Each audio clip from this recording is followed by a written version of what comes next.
Hello everyone. तो ये वही टेस्ट सीरीज नंबर है 6 जिसके लास्ट के लगभग 40 क्वेश्चन बच गए थे, तो इसको कंप्लीट कर लेते हैं। टेस्ट सीरीज तो कंटिन्यू रहेगी।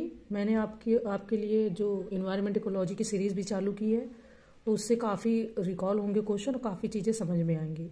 तो जो भी नया व्यक्ति हो या जो भी नया एस्पायरेंट है, तो वो चैनल पे जाके वीडियो को देख सकता है आराम से, और वीडियो पसंद है तो लाइक सब्सक्राइब भी कर लेना। ठीक है, चलो हमने जहाँ से क्वेश्चन रिमाइंड छोड़ा था उनको हम कंप्लीट करते हैं। क्वेश्चन हमारा है कि एक माता अपनी बेटी से 4 गुना बड़ी है और पिता अपनी बेटी से 5 गुना बड़े हैं। माता एवं पिता की आयु का योग 135 वर्ष है, तो बेटी की आयु क्या है? ऑप्शन ए 10 वर्ष, बी 15 वर्ष, सी 20 वर्ष या डी 25 वर्ष। ठीक है, तो इसको देख लेते हैं। देखिए, हम इस तरीके से क्वेश्चन को करेंगे कि माँ की आयु, उन्होंने बोला ना कि एक माता अपनी बेटी से 4 गुना, तो माँ की आयु जब 4 गुना है तो 4x ईयर्स हो गया। पिता की आयु 5 गुना बेटी से, तो 5x हो गया। तो अब 4x + 5x = 135। क्यों? क्योंकि उन्होंने बोला कि माता एवं पिता की आयु का योग 135 वर्ष। ठीक है, 135 वर्ष, तो 135 लिख लिया। अब इन दोनों को अगर ऐड करोगे तो सिंपल से 9x = 135, तो x बराबर इस तरीके से हो जाए। जब हम इसको इससे वो करेंगे तो 15 वर्ष, ठीक है, 15 वर्ष या 15 ईयर्स आ जाएगा। अब देख लेते हैं, यहाँ पर हमने निकाला है तो देखिए, हाँ, ये 15 वर्ष यानी कि बी ऑप्शन यहाँ पर सही है। अब एक बार आंसर शीट में भी देखेंगे तो बी ऑप्शन सही है। तो इस तरीके से आ गया सिंपल। नेक्स्ट क्वेश्चन देख लेते हैं फटाक से। नेक्स्ट क्वेश्चन है कि रतन पवन के 40 मीटर दक्षिण पश्चिम में है। यदि लल्लन पवन के 40 मीटर दक्षिण पूर्व में है, तो लल्लन रतन के किस दिशा में है? ऑप्शन है पश्चिम, बी उत्तर पूर्व, सी दक्षिण या डी पूर्व। ये डायरेक्शन वाला, इसको भी चेक कर लेते हैं पहले। देखिए, जैसा उन्होंने क्वेश्चन में बोला कि रतन पवन के 40 मीटर दक्षिण पश्चिम में है, यदि लल्लन पवन के 40 मीटर दक्षिण पूर्व में हो, ठीक है, लल्लन दक्षिण पूर्व में हो, तो लल्लन रतन के किस दिशा में है? लल्लन रतन के किस दिशा में है? तो ये फिलहाल पूर्व में है। और अगर इससे भी नहीं आता तो ऐसे हम डायरेक्शन बना लेते हैं, north east west, north south, north east south west, ऐसे करके। तो यहाँ पर हमने ऑप्शन देख लेते हैं एक बार कि जो पूर्व निकाला सही है कि नहीं।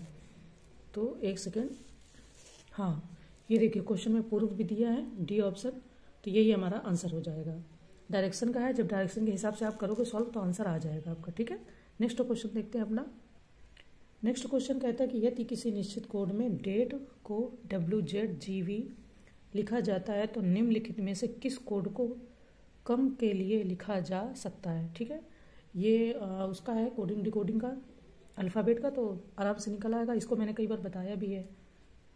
देखिए, इसको भी हमने कोडिंग डिकोडिंग से किया है। तो आपका ऑप्शन यहाँ पर इसका जो है वो ए यानी कि COME का XLNV हो जाएगा।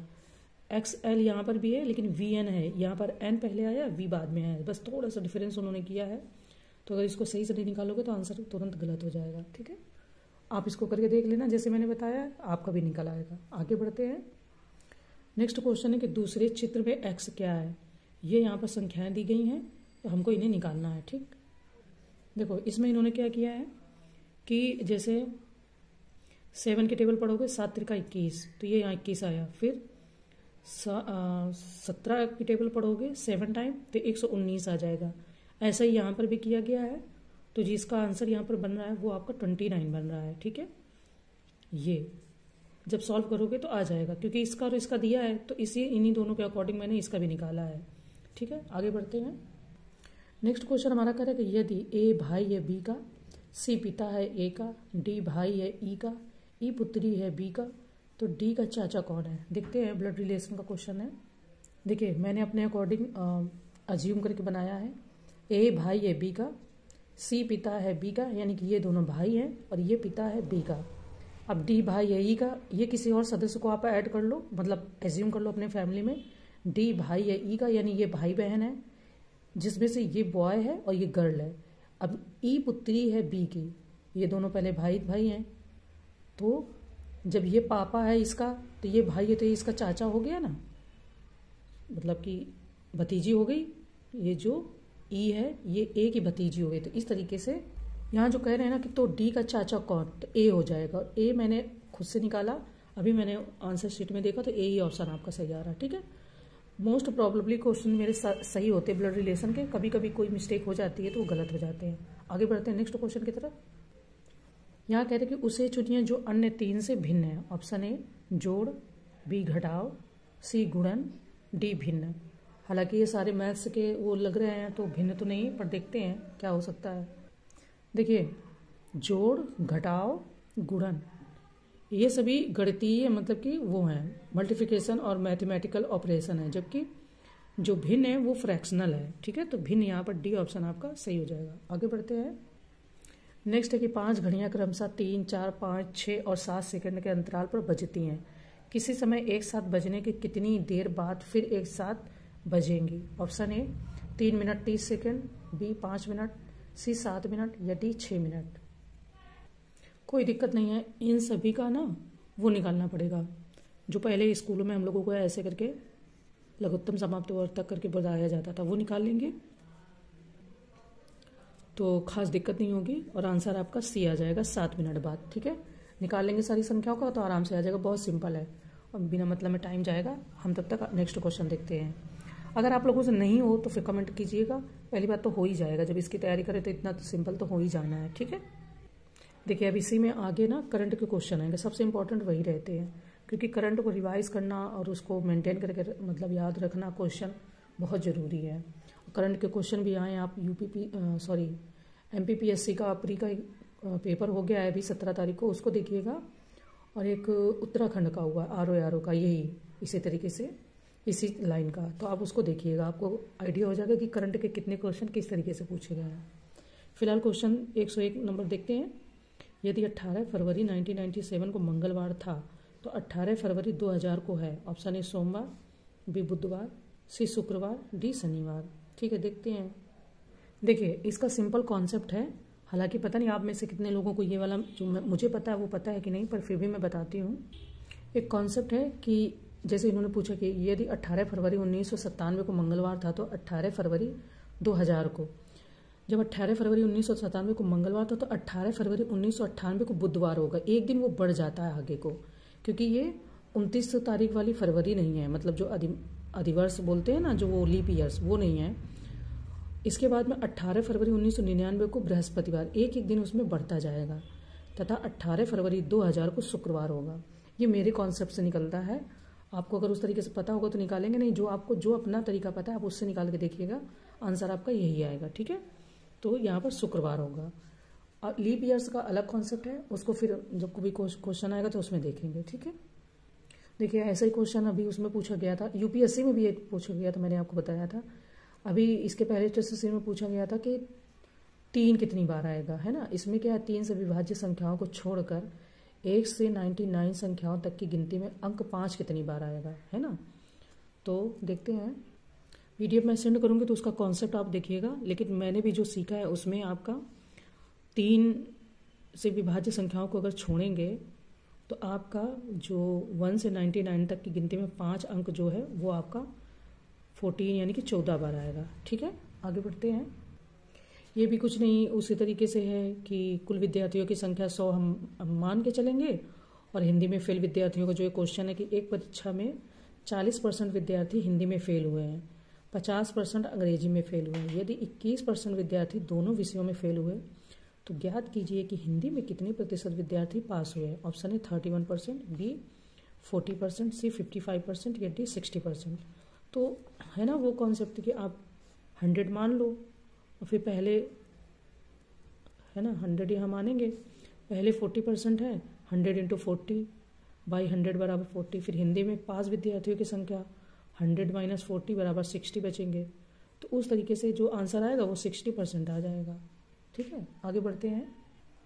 इसको आप लोग कर लीजिएगा, बहुत मुझे ये अजीब लगता है क्वेश्चन, ये मैं बताती हूँ जो मुझे काफ़ी अच्छा लगता है। हालांकि ये कोई बहुत वैसा नहीं है, आप लोग निकाल ले जाओगे, आई होप। इसको हम लोग देख लेते हैं, उसी तरीके से करना है, मतलब जैसे ये करते रहते हैं, है ना। देखिए ये कुछ नहीं है, या काम वाला क्वेश्चन है कि यदि X, Y एवं Z एक काम को क्रमशः 12, 15 तथा 18 दिनों में पूरा करते हैं तो तीनों मिलकर, है ना। कोई खास दिक्कत वाला नहीं है, आई होप निकाल ही ले जाओगे। आगे वाला देखते हैं। नेक्स्ट क्वेश्चन हमारा है कि लुप्त संख्या क्वेश्चन मार्क में बताइए। ऑप्शन है 48, 24, 72, 36, 108 और यहाँ पर डैश दे दिया है कि कितना होगा क्वेश्चन मार्क। ऑप्शन है 115, बी 216, सी 121 या डी 54। निकालते हैं पहले। देखिए इसको इस तरीके से निकालना है। 48 दिया है, 48 में इंटू 1/2 का करेंगे, हाफ का करेंगे, इंटू 24 आएगा। हालांकि ये थोड़ा सा ट्रिकी है, टाइम बहुत लेता है, टाइम टेकिंग है, लेकिन इसी तरीके से करेंगे। तो 24 आया, 24 में ऑब्वियसली 3 का इंटू करोगे तो 72 आ जाएगा। 72 में फिर इंटू 1/2 यानी हाफ का वो करना है, इंटू करना है 36। अब 36 में इंटू 3 करेंगे तो 108 आएगा। 108 में अब इंटू फिर करेंगे हाफ का तो 54 आ जाएगा। तो यहाँ पर जो आंसर है, सॉरी हाँ ये डी ऑप्शन, ये हमारा आंसर हो जाएगा 54। थोड़ा ट्रिकी है पर यही आएगा। नेक्स्ट क्वेश्चन है, यदि किसी संख्या के 35% उसके 50% से कम, 50% से 12 कम हो तो संख्या है। ऑप्शन है 28, बी 60, सी 80 या डी 90। ऐसे ट्रिकी क्वेश्चन ना बैंक के एग्जाम में खूब आते हैं, भर भर के आते हैं। उसी में से 2-3 क्वेश्चन इस बार इन्होंने इस टेस्ट सीरीज में ट्रिकी टाइप के डाले हैं। चलो देखते हैं पहले इसको भी। देखिए इसको थोड़ा सा गुणा भाग करने के बाद में आपका जो आंसर आएगा वो 80 आएगा। ठीक है, जिन्होंने बोला है कि 50% से कम से 12 कम हो तो संख्या है तो 80। नेक्स्ट क्वेश्चन देखते हैं, निम्नलिखित में से किस एक लोकगीत का संबंध भगवान कृष्ण की उपासना के विभिन्न तरीकों से है। Option A Rasiya, B Chaita, C Kajari या डी बिरहा। ठीक है, तो देखिए रसिया लोकगीत का संबंध भगवान कृष्ण की उपासना के विभिन्न तरीकों से है और बताइए कि यह उत्तर प्रदेश के ब्रजभूमि क्षेत्र की गायन परंपरा से संबंधित है। ठीक है, ऑप्शन ए रसिया। आगे बढ़ते हैं। नेक्स्ट है कि निम्नलिखित में से कौन सा एक मंदिर वाराणसी में स्थित नहीं है। ऑप्शन है भारत माता मंदिर, बी विश्वनाथ मंदिर, सी महापरिनिर्वाण मंदिर या डी संकट मोचन मंदिर। देखिए भारत माता मंदिर, विश्वनाथ मंदिर एवं संकट मोचन मंदिर वाराणसी में स्थित है, जबकि नाम से पता हो गया होगा कि महापरिनिर्वाण मंदिर कुशीनगर में स्थित है। ठीक है, तो सी ऑप्शन यहाँ पर हो जाएगा। ये यूपी स्पेशल के क्वेश्चन है और मैं यूपी स्पेशल के कुछ चीज़ें फैक्ट डालती रहती हूँ। हालांकि मुझे लगता है बहुत सारे लोगों ने पढ़ लिया यूपी स्पेशल तो उन्हें नीड नहीं है, बट मैं फिर भी अपनी तरफ से कोशिश करती रहती हूँ। नेक्स्ट क्वेश्चन देखते हैं। नेक्स्ट हमारा कथन कारण का है। कथन ए और दूसरे को कारण आर कहा गया है। अभी कथन ए कहता है कि मैंग्रोव वन प्राकृतिक रक्षक कहे जाते हैं। कारण, मैंग्रोव वन समुद्री तूफानों की प्रभाविता कम कर तटीय सुरक्षा प्रदान करते हैं। तो नीचे दिए गए कोड की सहायता से सही उत्तर का चयन करना है यहाँ पर। तो वैसे भी दोनों कथन और कारण सही ही नज़र आ रहे हैं, तो ऑप्शन ए हमारा यहाँ पर सही हो जाता है, क्योंकि मैंग्रोव बहुत ज़्यादा मदद करते हैं। जब भी तूफान और इस तरीके से चीज़ें आती हैं तो बहुत हेल्प करते हैं, है ना। आगे बढ़ते हैं। नेक्स्ट है, निम्नलिखित में से किस एक पर वायु प्रदूषण का सर्वाधिक प्रभाव पड़ता है। ऑप्शन ए अमरबेल, B fern, C money plant या डी लाइकेन। ठीक है, तो वायु प्रदूषण का जो सबसे अधिक प्रभाव पड़ता है वो लाइकेन पर पड़ता है, क्योंकि ये बहुत संवेदनशील यानी सेंसिटिव होते हैं तथा प्रदूषण के जैविक सूचक का कार्य करते हैं, है ना। जब भी कहीं प्रदूषण बढ़ता है तो लाइकेन डिस्ट्रॉय होने लगते हैं, तो इससे पता चल जाता है कि प्रदूषण का स्तर बहुत बढ़ा हुआ है। नेक्स्ट है कि निम्नलिखित में से किस वर्ष उत्तर प्रदेश की राजधानी को इलाहाबाद से लखनऊ स्थानांतरित किया गया था। ऑप्शन है 1950, बी 1937, सी 1870 या डी 1925। इलाहाबाद से लखनऊ स्थानांतरित होने की बात हो रही है। ठीक है, देखिए 2 नवंबर 1925 को उत्तर प्रदेश की जो राजधानी इलाहाबाद है वह इलाहाबाद से स्थानांतरित होकर लखनऊ कर दी गई थी तथा प्रदेश का उच्च न्यायालय इलाहाबाद में ही बना रहा। साथ ही लखनऊ में उच्च न्यायालय की एक न्यायिक पीठ की स्थापना की गई है। इलाहाबाद की दूसरी बेंच जो है, एक सेकंड बेंच मतलब हाई कोर्ट की, यहाँ वो लखनऊ में एक स्थापित की गई है। ठीक है, तो डी ऑप्शन हो जाएगा 1925। आगे बढ़ते हैं। नेक्स्ट क्वेश्चन है कि निम्नलिखित कथनों पर विचार करें। ऑप्शन ए चंबल नदी यमुना से इटावा के पास मिलती है। सेकंड, शारदा नदी पीलीभीत एवं नेपाल की सीमा निर्धारित करती है। तो यहाँ पर सत्य कथन चुने। ऑप्शन ए केवल फर्स्ट, बी केवल सेकंड, सी फर्स्ट तथा सेकंड दोनों, डी ना तो फर्स्ट और ना ही सेकंड। ठीक है, देखिए जो आपकी यमुना नदी का उद्गम स्थल है ना, वो बंदर पूंछ के पश्चिमी ढाल पर स्थित यमुनोत्री हिमाद्री से होता है, और शारदा नदी को काली गंगा भी कहते हैं। फिलहाल जो ऑप्शन है वो सी हमारा यहाँ पर सही है। चलिए नेक्स्ट क्वेश्चन देखते हैं। नेक्स्ट क्वेश्चन है कि अधेश्वर, दूधसागर, चंपा इत्यादि उत्तर प्रदेश में उगाई जाने वाली किस फसल की प्रमुख प्रजाति हैं? ऑप्शन है आम की, बी केले की, सी लीची की, या डी अमरूद की। लीची को छोड़ दे तो ये तीनों में आपको कन्फ्यूजन होगी, क्योंकि ये तीनों फसलें उत्तर प्रदेश में होती हैं। तो जो आपका सही ऑप्शन है वो बी है, केले की। ठीक है, केले की प्रमुख प्रजाति है और केले का उत्पादन उत्तर प्रदेश में मुख्यतः वाराणसी, प्रयागराज एवं गोरखपुर जिलों में खूब होता है। तो बी ऑप्शन हो जाएगा।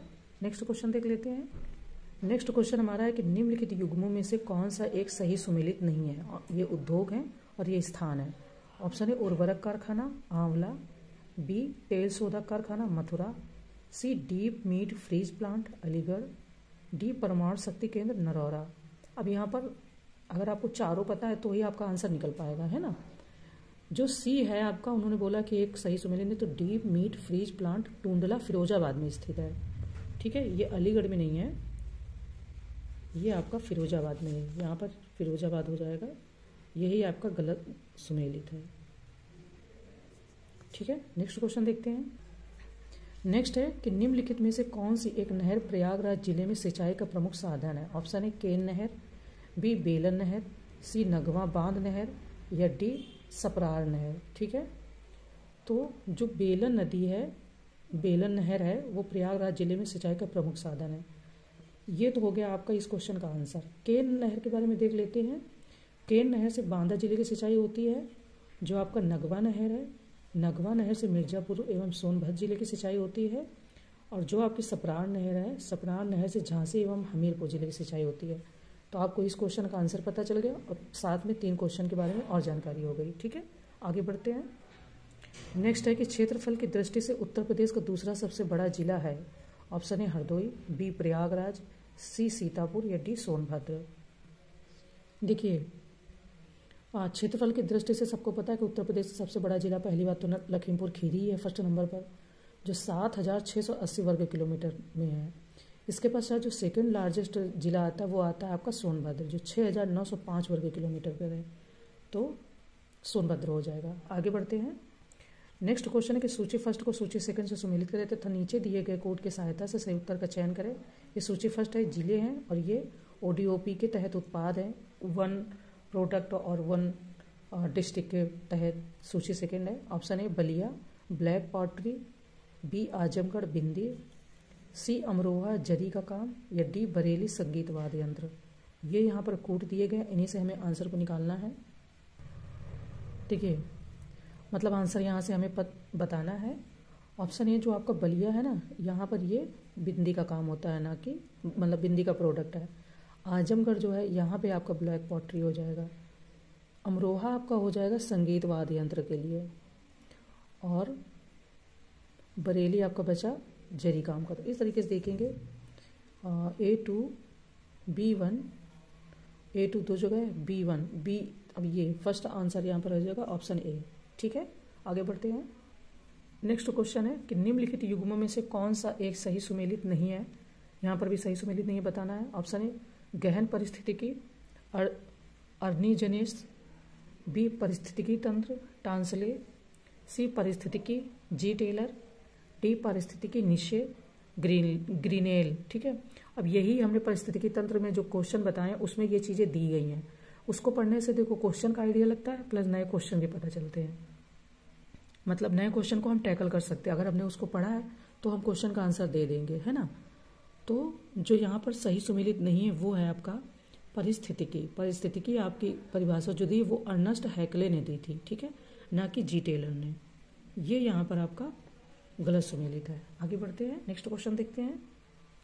नेक्स्ट क्वेश्चन है कि एक व्यक्ति से दूसरे व्यक्ति तक रोगों को संचारित करने वाले जीव को कहते हैं। Option A vector, B hybrid, C clone, D fragment. ठीक है, देखिए एक व्यक्ति से दूसरे व्यक्ति तक रोगों को संचारित करने वाले जीव वेक्टर कहलाते हैं, है ना। ऑप्शन ए सही हो जाएगा आंसर। आगे बढ़ते हैं, ये आपका यूपी स्पेशल का है। शहीद अशफाक उल्ला खां प्राणी उद्यान उत्तर प्रदेश के किस शहर में स्थित है? Option A Lucknow, B Kanpur, C Gorakhpur या डी बरेली। ठीक है, तो शहीद अशफाक उल्ला खां प्राणी उद्यान उत्तर प्रदेश के गोरखपुर जिले में स्थित है और उत्तर प्रदेश के प्रमुख चिड़ियाघरों में प्राणी उद्यान की देखभाल केंद्रीय चिड़ियाघर प्राधिकरण करता है। ठीक है, नेक्स्ट क्वेश्चन देखते हैं। नेक्स्ट है, जून 2023 में उत्तर प्रदेश के मुख्यमंत्री योगी आदित्यनाथ द्वारा थारू जनजाति संग्रहालय का लोकार्पण कहाँ पर किया गया? ऑप्शन है बलरामपुर, बी बहराइच, सी देवरिया या डी ललितपुर। ठीक है, तो जून 2023 में मुख्यमंत्री योगी आदित्यनाथ द्वारा जो थारू जनजाति संग्रहालय का लोकार्पण बलरामपुर में किया गया और इसकी निर्माण लागत राशि 33.59 करोड़ रुपीस है। ठीक है, तो बलरामपुर ए ऑप्शन। खैर, हम बढ़ते हैं नेक्स्ट क्वेश्चन की ओर। नेक्स्ट क्वेश्चन है कि जून 2023 में किस देश की यात्रा के दौरान, है ना, यात्रा के दौरान प्रधानमंत्री को उस देश के सर्वोच्च राजकीय सम्मान ऑर्डर ऑफ द नाइल से सम्मानित किया गया? ऑप्शन है मिस्र, बी फ्रांस, सी क्यूबा या डी अल सल्वाडोर। तो जून 2022 में मिस्र की यात्रा के दौरान प्रधानमंत्री को उस देश के सर्वोच्च राजकीय सम्मान ऑर्डर ऑफ द नाइल से सम्मानित किया गया और इस पुरस्कार की स्थापना वर्ष 1915 में मिस्र के सुल्तान हुसैन कामिल द्वारा की गई थी। ऑप्शन ए हो जाएगा मिस्र। आगे बढ़ते हैं। जून 2023 में institute for economics and peace IIEP द्वारा जारी वैश्विक शांति सूचकांक 2022 में भारत का स्थान रहा? ऑप्शन है 126वां, बी 135वां, सी 137वां या डी 140वां। यही करंट बहुत इंपॉर्टेंट रहता है। तो institute for economics and peace IIEP द्वारा जारी वैश्विक शांति सूचकांक 2022 में भारत का जो स्थान है वो 126वां रहा है, यानी कि ऑप्शन ए। आगे बढ़ते हैं। नेक्स्ट है कि जून 2023 में किस यूरोपीय देश की संसद ने समलैंगिकता को वैध बनाने वाला एक कानून जारी किया है? ऑप्शन है एस्टोनिया ने, सेकंड लाटविया ने, सी क्रोएशिया ने या डी बुल्गारिया ने। देखिए, जो आपका जून 2023 में यूरोपीय देश एस्टोनिया की संसद ने समलैंगिकता को वैध बनाने वाला एक कानून जारी किया और यह कानून जनवरी 2024 से प्रभावी होगा। ठीक है, आगे बढ़ते हैं। जून 2023 में रक्षा मंत्री राजनाथ सिंह द्वारा निम्नलिखित में से किस देश को स्वदेश निर्मित मिसाइल कॉर्वेट INS कृपाण उपहार में देने की घोषणा की गई? ऑप्शन है श्रीलंका को, बी म्यांमार को, सी बांग्लादेश को या डी वियतनाम को। तो जून 2023 में रक्षा मंत्री राजनाथ सिंह द्वारा वियतनाम को, है ना, वियतनाम को स्वदेश निर्मित मिसाइल कॉर्वेट INS कृपाण उपहार में देने की घोषणा की गई। आगे बढ़ते हैं। नेक्स्ट क्वेश्चन कहता है कि जून 2023 में विश्व आर्थिक मंच द्वारा जेंडर गैप रिपोर्ट 2023 जारी की गई। इस सूची में भारत का स्थान है? ऑप्शन है 127वां, बी 140वां, सी 120वां या डी 146वां। तो जो जून 2023 में विश्व आर्थिक मंच द्वारा जेंडर गैप रिपोर्ट 2023 जारी की गई, इस सूची में भारत का जो स्थान है वो 127वां है। ठीक है, 127वां। आगे बढ़ते हैं। हाँ, आइसलैंड ने लगातार 14वें बार, ठीक है, 14वें वर्ष इस सूची में शीर्ष स्थान प्राप्त किया। मतलब वो 14 साल से इस सूची में फर्स्ट स्थान पर या शीर्ष स्थान प्राप्त कर रहा है। आगे बढ़ते हैं। देखिए, पेटरी ओरपो ने जून 2023 में किस देश के नए प्रधानमंत्री के रूप में पदभार ग्रहण किया? ऑप्शन है आइसलैंड के, बी फिनलैंड के, सी स्वीडन के या डी स्पेन के। तो पेटरी ओरपो ने जून 2023 में फिनलैंड के नए प्रधानमंत्री के रूप में पदभार ग्रहण किया और इस पद पर उन्होंने सना मारिन का स्थान लिया है। ठीक है, तो आपका जो आंसर हो जाएगा वो बी हो जाएगा, फिनलैंड के देश के रूप में। ठीक है, नेक्स्ट है कि जून 2023 में निम्नलिखित में से कौन एशियाई चैंपियनशिप में पदक जीतने वाली भारत की पहली तलवारबाज बनी? ऑप्शन है भवानी देवी, बी अमृतपाल सिंह, सी अर्पिता केलकर या डी रानी वसुधा। तो जो जून 2023 में भवानी देवी एशियाई चैंपियनशिप में पदक जीतने वाली भारत की पहली तलवारबाज बनी। ठीक है, ऑप्शन ए भवानी देवी। आगे बढ़ते हैं। नेक्स्ट है कि जून 2023 में नए वैश्विक वित्त समझौते हेतु शिखर सम्मेलन का आयोजन कहाँ संपन्न हुआ? ऑप्शन है पेरिस फ्रांस में, बी ब्यूनस आयर्स अर्जेंटीना में, सी जिनेवा स्विट्जरलैंड में या डी प्राग चेक गणराज्य में। ठीक है, जून 2023 में नए वैश्विक वित्त समझौते हेतु शिखर सम्मेलन का आयोजन पेरिस फ्रांस में संपन्न हुआ और इस सम्मेलन में भारत का प्रतिनिधित्व केंद्रीय वित्त मंत्री निर्मला सीतारमण जी द्वारा किया गया है ना। तो आपका हो जाएगा पेरिस फ्रांस, ऑप्शन ए। आगे बढ़ते हैं। नेक्स्ट है कि जून 2023 में निम्नलिखित में से किन्हें उनके उत्कृष्ट योगदान हेतु जर्मन शांति पुरस्कार से सम्मानित किया गया? ऑप्शन है V S Naipaul, B Salman Rushdie, C Amartya Sen या डी अनंत नागपाल। तो जून 2023 में सलमान रुश्दी का उनके उत्कृष्ट योगदान हेतु जर्मन शांति पुरस्कार से सम्मानित किया गया। द्वितीय विश्व युद्ध के पश्चात इस शांति पुरस्कार की स्थापना उन लोगों को सम्मानित करने के उद्देश्य से की गई थी जो राष्ट्रों के मध्य शांति, समझ और समानता को खतरे में डालने वाली किसी भी चीज़ का विरोध करते हैं। तो बी हो जाएगा आपका सलमान रुश्दी। आगे बढ़ते हैं। अभी कम से कम आपको 15 से 20 क्वेश्चन करंट अफेयर के मिले जो बहुत ही इंपॉर्टेंट है। नेक्स्ट है कि जून 2023 में अटलांटिक महासागर में लापता किस पनडुब्बी में विस्फोट के कारण 5 यात्रियों की मृत्यु हो गई थी? ऑप्शन है सी उल्फ पनडुब्बी, बी मार्सेल पनडुब्बी, सी वर्जीनिया पनडुब्बी या डी टाइटन पनडुब्बी। ये खबर तो हर किसी को ही पता थी, तो डी ऑप्शन हो जाएगा आपका टाइटन पनडुब्बी। आगे बढ़ते हैं। नेक्स्ट क्वेश्चन है 21 जून 2023 को मनाए गए अंतर्राष्ट्रीय योग दिवस की विषय वस्तु या थीम क्या थी? ऑप्शन है योग से निरोगी काया, बी योगा फॉर वसुधैव कुटुंबकम, सी योगा एक वैश्विक क्रांति या डी योगा योग और युवा। यही क्वेश्चन आपका एमपीपीएससी में पूछा है कि योगा सबसे पहला योगा दिवस कब मनाया गया था या इसकी स्थापना कब हुई थी। करंट का ही वो भी क्वेश्चन था। तो जो इसका आंसर है वो आपका बी हो जाएगा योगा फॉर वसुधैव कुटुंबकम। ठीक है, चलिए नेक्स्ट क्वेश्चन देखते हैं। नेक्स्ट है जून 2023 में निम्नलिखित में से किस देश ने संयुक्त राष्ट्र शैक्षिक, वैज्ञानिक एवं सांस्कृतिक संगठन यूनेस्को में पुनः शामिल होने का निर्णय लिया? ऑप्शन है रूस ने, बी यूक्रेन ने, सी संयुक्त राज्य अमेरिका ने या डी उत्तर कोरिया ने। ठीक है, देखिए जून 2023 में संयुक्त राज्य अमेरिका ने संयुक्त राष्ट्र शैक्षिक, वैज्ञानिक एवं सांस्कृतिक संगठन यूनेस्को में पुनः शामिल होने का निर्णय लिया। तो सी हो जाएगा यूएसए। आगे बढ़ते हैं। नेक्स्ट है कि जून 2023 में इंटर सोलर यूरोप 2023 प्रदर्शनी का आयोजन कहाँ किया गया? ऑप्शन है म्यूनिख जर्मनी, बी काहिरा मिस्र, सी ओटावा कनाडा या डी पेरिस फ्रांस। ठीक है, तो जून 2023 में इंटर सोलर यूरोप 2023 प्रदर्शनी का आयोजन म्यूनिख जर्मनी में किया गया और भारतीय अक्षय ऊर्जा विकास एजेंसी IREDA ने इस प्रदर्शनी में भाग लिया। ऑप्शन है म्यूनिख हो जाएगा जर्मनी। आगे बढ़ते हैं।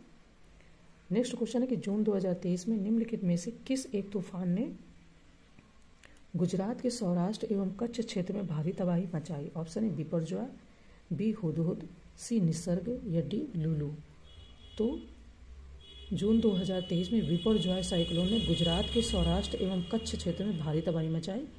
तो आपको पता ही है ये बिपरजॉय के बारे में। नेक्स्ट क्वेश्चन देखते हैं। नेक्स्ट है कि जून 2023 में संस्कृति मंत्रालय द्वारा निम्नलिखित में से किस व्यक्ति संस्था को वर्ष 2021 का गांधी शांति पुरस्कार से सम्मानित करने की घोषणा की गई? ऑप्शन है राजेंद्र सिंह, बी अरविंद केजरीवाल, सी गीता प्रेस गोरखपुर या डी राधा स्वामी पंत। देखिए जून 2023 में संस्कृति मंत्रालय द्वारा गीता प्रेस गोरखपुर को वर्ष 2021 का गांधी शांति पुरस्कार से सम्मानित करने की घोषणा की गई है। वर्ष 1923 में स्थापित गीता प्रेस ने गांधीवादी सिद्धांतों को बढ़ावा देने एवं साहित्य के मध्य से ज्ञान का प्रसार करने में महत्वपूर्ण भूमिका निभाई है। सी हो जाएगा आपका गीता प्रेस गोरखपुर। ठीक है, नेक्स्ट है कि केंद्र सरकार द्वारा जून 2023 में मणिपुर हिंसा की जांच हेतु किसकी अध्यक्षता में एक 3 सदस्यीय न्यायिक आयोग का गठन किया गया? ऑप्शन है न्यायमूर्ति दीपक चौहान, बी न्यायमूर्ति संजीव वर्मा, सी न्यायमूर्ति अजय लांबा या डी न्यायमूर्ति सुदर्शन गांगुली। ठीक है, तो ऐसा जो किया गया वो आपका न्यायमूर्ति अजय लांबा की मतलब अध्यक्षता में किया गया है। नेक्स्ट है कि जून 2023 में भारतीय नौसेना द्वारा वरुणास्त्र का सफल परीक्षण किया गया। यह है एक ऑप्शन है स्वदेश विकसित भारी टारपीडो, बी स्वदेश विकसित पनडुब्बी, सी एंटी रडार सिस्टम या डी समुद्री रोबोट। तो भारतीय नौसेना द्वारा वरुणास्त्र का सफल परीक्षण किया गया। यह एक स्वदेश विकसित भारी टॉरपीडो है। ठीक है, ऑप्शन ए हमारा आंसर हो जाएगा। नेक्स्ट क्वेश्चन देखते हैं। नेक्स्ट है कि जून 2023 में संपन्न फ्रेंच ओपन टेनिस प्रतियोगिता में पुरुष एकल का खिताब किसने जीता? ऑप्शन है Casper Ruud, B Novak Djokovic, C Rafael Nadal या डी इवान डोडिंग। है ना, तो जून 2023 में संपन्न फ्रेंच ओपन टेनिस प्रतियोगिता में पुरुष एकल का खिताब नोवाक जोकोविच ने जीता। तो आपका ऑप्शन बी यहाँ पर हो जाता है। आगे बढ़ते हैं, नेक्स्ट क्वेश्चन देखते हैं। ये आपका इस टेस्ट सीरीज का लास्ट क्वेश्चन है। इसके बाद न्यू टेस्ट सीरीज आएगी तो क्वेश्चन है कि जून 2023 में निम्नलिखित में से किन दो देशों के मध्य 21वीं सदी की आर्थिक साझेदारी है तो अटलांटिक घोषणा की गई। ऑप्शन है USA Israel, B USA UK, C रूस चीन या डी यूएसए यूक्रेन। देखिए जून 2023 में यूएसए एवं यूके के मध्य 21वीं सदी की आर्थिक साझेदारी हेतु अटलांटिक घोषणा की गई। इस घोषणा का मुख्य उद्देश्य वर्तमान युग की चुनौतियों से निपटने के लिए दोनों देशों के मध्य गठबंधन को अनुकूलित करना है। तो यूएसए आपका और यूके हो जाएगा। चलिए तो फिर मिलते हैं नेक्स्ट टेस्ट सीरीज के साथ, तब तक के लिए थैंक यू।